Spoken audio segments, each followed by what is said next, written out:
STF determina que contribuição assistencial a sindicatos é constitucional. Não se trata da volta da obrigatoriedade do chamado imposto sindical. Por 10 votos a 1, o Supremo Tribunal Federal, STF, considerou, na noite desta segunda-feira, 11, como válida a contribuição assistencial aos sindicatos a ser cobrada de empregados, ainda que não sejam sindicalizados.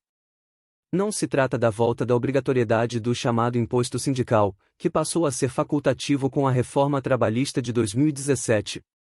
A contribuição assistencial, no entanto, só poderá ser cobrada de empregados não sindicalizados se for acertada em acordo ou convenção coletiva dos trabalhadores da categoria e se os trabalhadores não filiados derem o aval expresso à cobrança. Nos sindicatos, o valor da contribuição assistencial deverá ser destinado ao custeio de atividades como as negociações coletivas. O valor também não é fixo e deve ser estabelecido em negociação. Antes da reforma trabalhista, mas ainda em 2017, o STF havia considerado inconstitucional a cobrança assistencial, uma vez que o imposto sindical ainda vigorava. Com queda da obrigatoriedade do tributo, o entendimento dos ministros mudou. Somente o ministro Marco Aurélio Mello continuou com o voto contrário à contribuição. Ele havia acompanhado o entendimento de Gilmar Mendes, que, no entanto, mudou o entendimento.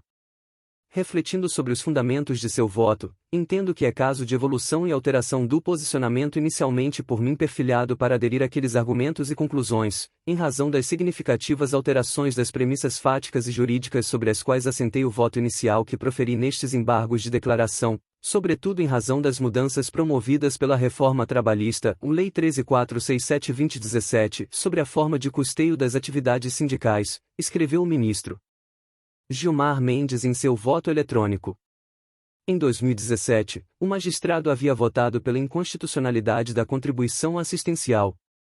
Caso mantido o entendimento por mim encabeçado no julgamento de mérito deste recurso extraordinário, tais entidades ficariam sobremaneira vulnerabilizadas no tocante ao financiamento de suas atividades, completou.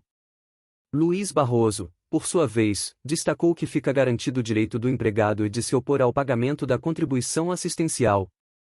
Convoca-se a Assembleia com garantia de ampla informação a respeito da cobrança e, na ocasião, permite-se que o trabalhador se oponha àquele pagamento.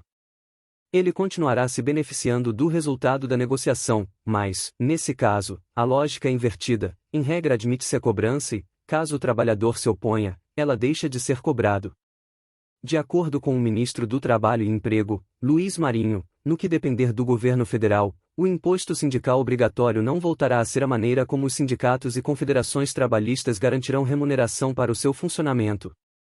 Não tem nem pedido de nenhuma central para o imposto sindical voltar, pasmem.